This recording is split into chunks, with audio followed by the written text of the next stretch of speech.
নমস্কার বন্ধুরা, square online YouTube চ্যানেলে তোমাদের প্রত্যেককে স্বাগত। রেলওয়ে স্টেশনে আরও একটি নতুন নিয়োগের বিজ্ঞপ্তি প্রকাশিত হলো। এই রাজ্যে তোমাদের পোস্টিং হবে, যেখানে রেলওয়ে ক্লার্ক পদে নিয়োগ করা হচ্ছে। রেলওয়ে টিকিট ক্লার্ক পদে নিয়োগ করা হচ্ছে। অত্যন্ত গুরুত্বপূর্ণ একটি পদ, যেখানে বলা আছে শুধুমাত্র মাধ্যমিক পাস হলেই তোমরা এখানে অ্যাপ্লাই করতে পারো। মিনিমাম শিক্ষাগত যোগ্যতা মাধ্যমিক পাস হলেই তোমরা অ্যাপ্লাই করতে পারো।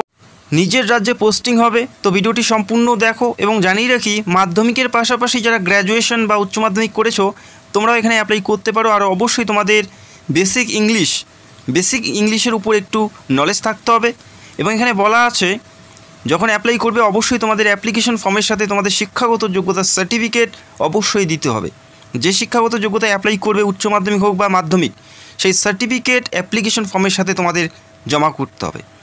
আর এখানে অ্যাপ্লাই করার জন্য যেটা বয়সের কথা উল্লেখ করা আছে, the applicant should not be below 18 years, অর্থাৎ 18 কম হলে তোমরা এখানে অ্যাপ্লাই করতে পারছো না। 18 বছরের ঊর্ধ্বে তোমাদের বয়সটি থাকতে হবে। 18 থেকে 45 প্রত্যেকে অ্যাপ্লাই করতে পারো, প্রত্যেকে এলিজিবল। মাধ্যমিক পাস থাকতে হচ্ছে, 18 প্লাস বয়স থাকতে হচ্ছে। তো আশা করি তোমরা বুঝতে পারলে। এবং এখানে উল্লেখ করা আছে, অ্যাপ্লিকেশন ফর্মের সাথে তোমাদের এজ প্রুফ সার্টিফিকেট হিসেবে মাধ্যমিকের এডমিট কার্ড অথবা বার্থ সার্টিফিকেট যে কোনো একটি তোমাদের জমা করতে হবে। কোন ফর্মটি ফিল আপ করবে, কী করে ফিল আপ করবে সেটাও আমি তোমাদের জানাবো। তো ভিডিওটি দেখতে থাকো। ভিডিওতে একটি লাইক করে দেবে, চ্যানেলে নতুন হলে চ্যানেলটাকে সাবস্ক্রাইব করে রাখবে। এবং এখানে আরও উল্লেখ করা আছে, applicant must submit along with the application A copy of medical certificate, অর্থাৎ অ্যাপ্লিকেশন ফর্মের সাথে তোমাদের একটি মেডিকেল সার্টিফিকেট দিতে হবে। তোমরা যে ফিট, এই কাজের জন্য ফিট, সেটা প্রুভ করার জন্য তোমাদের একটি মেডিকেল সার্টিফিকেট দিতে হবে। যারা জটিল রোগে আক্রান্ত তারা কিন্তু এই কাজের জন্য যোগ্য নয়। তো আশা করি বুঝতে পারলে, তোমাদের একটি মেডিকেল সার্টিফিকেট দিতে হচ্ছে অ্যাপ্লিকেশন ফর্মের সাথে। এবং এখানে বলা আছে, অ্যাপ্লিকেশন ফর্মের সাথে যে সমস্ত ডকুমেন্টগুলো চাওয়া হয় তার মধ্যে এক বা একাধিক যদি ডকুমেন্টস তোমরা জমা না করো, অ্যাপ্লিকেশন পুরোপুরি বাতিল হবে। Any application receive without any one or more of the above required documents will be rejected summarily without any back reference, অর্থাৎ এক বা একাধিক যে সমস্ত ডকুমেন্টগুলো চাওয়া হয়েছে তার মধ্যে একটি বা একের বেশি যদি তোমরা ডকুমেন্টস জমা না করো, সেক্ষেত্রে তোমাদের অ্যাপ্লিকেশন পুরোপুরি বাতিল হয়ে যাবে। তো যেগুলো ডকুমেন্টস তোমাদের চাওয়া হয়েছে প্রত্যেকটাই তোমাদের অ্যাপ্লিকেশন ফর্মের সাথে জমা করতে হবে। কী কী ডকুমেন্টস তোমাদের দিতে হবে সেটাও আমি তোমাদের জানাবো। এবং অ্যাপ্লাই বর্তমানে চলছে। যে অ্যাপ্লিকেশন ফর্ম তোমাদের ফিল আপ করতে হবে, অনস্ক্রিন তোমরা দেখতে পাচ্ছ। প্রথমে তোমাদের একটি ফটো অ্যাটাচ করতে হচ্ছে, পাসপোর্ট সাইজের ফটো তোমাদের অ্যাটাচ করতে হবে। আর অবশ্যই ফটোতে একটি সেলফ অ্যাটেস্টেড করতে হচ্ছে, অর্থাৎ নিজের সই তোমাদের ফটোর উপরে করতে হবে। প্রথমে তোমাদের একটি ছবি এখানে লাগিয়ে নিতে হচ্ছে, সেটা অবশ্যই কালার এবং পাসপোর্ট সাইজের এবং রিসেন্টলি তোলা হতে হবে। তারপরে name of the applicant in capital, অর্থাৎ বড় অক্ষরে তোমার নাম এখানে উল্লেখ করতে হবে, লিখতে হবে। তারপরে ফাদার্স এবং হাজব্যান্ড নেম, যে সমস্ত মহিলারা অ্যাপ্লাই করবে যাদের ডকুমেন্টসে স্বামীর নাম আছে তারা এখানে হাজব্যান্ড নাম বসিয়ে দেবে, বাকিরা প্রত্যেকে ফাদার্স নেম দেবে। আশা করি তোমরা বুঝতে পারলে। এবং 3 নম্বরের ঘরে তোমাদের এখানে ডেট অফ বার্থ উল্লেখ করতে হবে। যে ডকুমেন্টটা তোমরা জমা করবে সেই ডকুমেন্টসে যে ডেট অফ বার্থটি উল্লেখ করা আছে সেটাই তোমাদের এখানে এন্টার অর্থাৎ মেনশন করতে হবে। পাশাপাশি তোমাদের বর্তমান বয়স কত সেটাও কিন্তু তোমাদের সাইটে মেনশন করতে হবে। এরপরে তোমাদের এডুকেশন কোয়ালিফিকেশান, যদি মাধ্যমিক পাশে অ্যাপ্লাই করো সেক্ষেত্রে মাধ্যমিক উল্লেখ করে দেবে। যদি তোমরা গ্র্যাজুয়েশন বা উচ্চ মাধ্যমিকে অ্যাপ্লাই করতে চাও সেক্ষেত্রে তোমাদের শিক্ষাগত যোগ্যতা এখানে বসিয়ে দেবে। 5 নম্বরের ঘরে তোমাদের বর্তমান ঠিকানা উল্লেখ করতে হচ্ছে। 5 নম্বরের ঘরে বর্তমান ঠিকানা উল্লেখ করতে হবে, পুরো ঠিকানা উল্লেখ করতে হবে।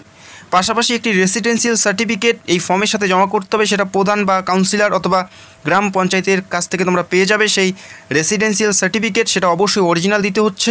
এবং তোমাদের পুরো ঠিকানাটা এই বক্সের মধ্যে লিখতে হবে। তারপরে তোমাদের একটি মেডিকেল সার্টিফিকেট দিতে হচ্ছে, সেক্ষেত্রে এখানে ইয়েস করে দেবে বক্সে। তারপরে তোমাদের এখানে বলা আছে যদি তোমরা অন্য কোনো স্টেশনে কাজের সাথে যুক্ত আছো সেক্ষেত্রে তোমাদের এই বক্সে ইয়েস করতে হচ্ছে, 7 নম্বরের বক্সে। যদি অন্য কোনো স্টেশনের সাথে যুক্ত নেই কাজের সাথে সেক্ষেত্রে নো করে দেবে। তো তোমাদের কেয়ারফুলিভাবে এখানে অ্যাপ্লাই করতে হবে। এরপরে 8 নম্বরের ঘরে বলা আছে, তোমাদের একটি লোকাল পুলিশ স্টেশন থেকে তোমাদের পুলিশ ক্লিয়ারেন্স সার্টিফিকেট তুলতে হবে। তোমাদের লোকাল পুলিশ স্টেশন থেকে একটি পুলিশ ক্লিয়ারেন্স সার্টিফিকেট তোমাদের তুলতে হবে এবং বক্সে ইয়েস করে দিতে হবে 8 নম্বরের ঘরে। এবং 9 নম্বরের ঘরে এখানে উল্লেখ করা আছে, আধার কার্ড, ভোটার কার্ড যে কোনো একটি তোমাদের জমা করতে হবে। যেটা জমা করবে সেটা এখানে উল্লেখ করে দেবে, মেনশন করে দেবে। এবং যেটা মেনশন করবে সেটাই তোমাদের সেই ফর্মের সাথে অর্থাৎ এই ফর্মের সাথে তোমাদের জমা করতে হচ্ছে। তোমাদের ফোন নাম্বার এখানে উল্লেখ করে দেবে। এবং 11 নম্বরের ঘরে কয়টি ডকুমেন্টস তোমরা জমা করছো হিসাব করে 1 2 3 4 করে 11 নম্বরের ঘরের বক্সে তোমরা বসিয়ে দেবে। তো এই ফর্মটি তোমাদের কেয়ারফুলিভাবে এভাবে তোমাদের ফিল আপ করতে হবে এবং প্রত্যেকটা ডকুমেন্টস এই ফর্মের সাথে তোমাদের পাঠিয়ে দিতে হবে। কোন অ্যাড্রেসে পাঠাবে সেটাও তোমাদের জানাবো, কী করে পাঠাবে সেটাও জানাবো। নিচে দেখতে পারবে ডেট অ্যান্ড প্লেস উল্লেখ করতে হবে, ডেট এবং প্লেস, পাশাপাশি সিগনেচার এবং ডিক্লারেশনের জায়গায় তোমার এখানে প্রথম যে বক্স সেখানে তোমার নাম, তারপরে তোমাদের ফাদার্স নেম অথবা হাজব্যান্ড নেম এটা উল্লেখ করতে হবে। ঠিক একইভাবে ডেট এবং প্লেস এবং সিগনেচার, ডেট যে তারিখে তোমরা পাঠাবে সেই ডেটটাই কিন্তু সেখানে উল্লেখ করে দেবে। বোঝা গেল? এই নিয়োগের বিজ্ঞপ্তি এবং অ্যাপ্লিকেশন ফর্ম এদের যে অফিসিয়াল সাইট indianrailway.gov.in এদের অফিসিয়াল সাইটে তোমরা পেয়ে যাবে এবং লিঙ্ক ভিডিও নিচে আছে, সেখান থেকে তোমরা সরাসরি ডাউনলোড করে ফিল আপ করতে পারো। যে লোকেশনে পাঠাতে হবে সেটাও আমি তোমাদের জানাচ্ছি এবং পরবর্তীতে আর কী কী উল্লেখ করা আছে সেটাও আমরা স্টেপ বাই স্টেপ দেখে নেব। তো ভিডিওটি অবশ্যই সম্পূর্ণ দেখো, দেখার পরে যারা যোগ্য অ্যাপ্লাই করতে পারো। যে লোকেশনে পাঠাতে হচ্ছে, ফর হল কন্ট্রাক্টর অ্যাট বেলি halt station to the senior divisional commercial manager room number 44 eastern railway, Sealdah, Kaiser street, Kolkata 7,14,000। এই লোকেশনে তোমাদের ফর্মটি ফিল আপ করে প্রত্যেকটা ডকুমেন্টস অ্যাটাচ করে বাই পোস্টের মাধ্যমে পাঠাতে হচ্ছে 17/6/2025 তারিখের মধ্যে। 17/6/2025 তারিখের মধ্যেই তোমাদের সেন্ড বাই রেজিস্টার পোস্টের মাধ্যমে পাঠাতে হবে। যারা অ্যাপ্লাই করতে চাও অবশ্যই ফর্মটা ডাউনলোড করে ফিল আপ করে প্রত্যেকটা ডকুমেন্ট অ্যাটাচ করে রেজিস্টার পোস্টের মাধ্যমে 17/6/2025 মধ্যে তোমাদের পাঠিয়ে দিতে হবে। যারা অ্যাপ্লাই করতে চাও অতি সত্বর তোমরা অ্যাপ্লাই করতে পারো। অত্যন্ত গুরুত্বপূর্ণ একটি ভ্যাকেন্সিস, যেখানে বর্তমানে আবেদন চলছে। 17/6/2025 তারিখ পর্যন্ত এখানে অ্যাপ্লাই চলবে। এই নিয়োগটি বর্তমানে ওয়েস্ট বেঙ্গলের হাওড়া ডিস্ট্রিক্ট থেকে করা হচ্ছে। তবে এখানে হাওড়ার যে সমস্ত প্রার্থী আছে তারাই কিন্তু অ্যাপ্লাই করতে পারছে, তার বাইরে অন্য কোনো জেলার থেকে অ্যাপ্লাই করতে পারবে না। তো আশা করা যাচ্ছে খুব তাড়াতাড়ি রাজ্যের আরও যে সমস্ত স্টেশনগুলো আছে সেই সমস্ত স্টেশন থেকেও খুব তাড়াতাড়ি তোমরা বিজ্ঞপ্তি দেখতে পারবে। সেক্ষেত্রে অবশ্যই বারংবার রিকোয়েস্ট করি প্রত্যেকটা ভিডিওতে অবশ্যই তোমাদের জেলার নামগুলো কমেন্ট করে জানাবে। যখনই নোটিশ আসবে সবার আগে ভিডিও করে জানানোর চেষ্টা করব। আর এখানে তোমাদের সিকিউরিটি মানি 2000 টাকা লাগছে। যতদিন তোমরা কাজ করবে ততদিন তোমাদের এই 2000 টাকা জমা থাকবে। যখন তোমাদের ম্যাথ শেষ হবে এই টাকা কিন্তু তোমরা ফেরত পেয়ে যাবে। এই টাকা পুরোপুরি তোমাদের ফেরত দেওয়া হবে। এই সিকিউরিটি মানি হিসেবে তোমাদের 2000 টাকা জমা করতে হচ্ছে। তোমাদের ম্যাথ যখন শেষ হবে তখন তোমাদের এই 2000 টাকা কিন্তু রিফান্ড করে দেবে। তো আশা করি তোমরা বুঝতে পারলে। Division commercial manager office, eastern railway, Sealdah, Kaiser street, 7,14,000 এই লোকেশনে তোমাদের পাঠাতে হচ্ছে 17/6/2025 তারিখের মধ্যে। যারা অ্যাপ্লাই করতে চাও করতে পারো।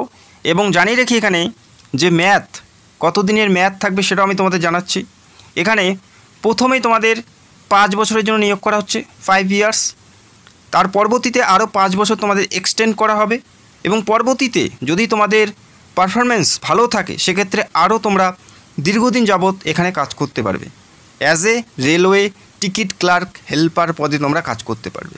তো যারা যোগ্য অ্যাপ্লাই করতে পারো অফিসিয়াল সাইটের লিঙ্ক তোমরা ভিডিও নিচে পেয়ে যাবে। সেখান থেকে ফর্মটি ডাউনলোড করে ফিল আপ করে নির্দিষ্ট ঠিকানায় পাঠাতে হবে।